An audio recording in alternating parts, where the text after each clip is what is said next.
మేము అనుమతిస్తే పెడతారు, మేము అనుమతించకపోతే విష్ణు దర్శనం అవ్వదు. ఇది ఎంత దూరం వెళ్ళిందంటే భాగవతంలో ఒకనాడు శ్రీ మహావిష్ణువు లక్ష్మీదేవి ప్రణయ కలహానికి లోనయ్యారు. ఏదో ప్రణయం, వాళ్ళిద్దరూ ఆడుకుంటున్నారు. దాంపత్యం అన్న తర్వాత అందులో చిన్న కోపం రాకపోతే అసలు పండదు. ఎప్పుడూ పరమ ప్రేమతో తాళి కట్టిన దగ్గర నుంచి ఎన్నడూ అసలు ఒకరినొకరు మాట అన్నది అనుకోని దాంపత్యం అనుకోండి, అంతకన్నా అర్ధరహితమైన దాంపత్యం ప్రపంచంలో ఇంకోటి ఉండదు. ఎప్పుడో అప్పుడు దెబ్బలాడుకోవాలి. అంటే కావాలని ముహూర్తాలు పెట్టుకుని దెబ్బలాడుకోమని నా ఉద్దేశం కాదు.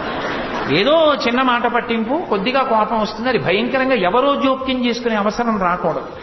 ఆవిడ ముందు మాట్లాడాలని ఈయన, ఆయన మాట్లాడకూడదా అని ఆవిడ, ఇద్దరు ఏదో కాసేపు ఆ బెట్టు చేసి ఆ తర్వాత ఇద్దరు ప్రశాంతంగా సంతోషంగా ఉంటే ఆ ప్రణయ కలహం ఏదో పాకం పలచగా ఉన్నది కొంచెం బాగా తీగ పాకంగా సాగినంత అందాన్ని ఇస్తుంది సంసారానికి. మనసులో అర్థం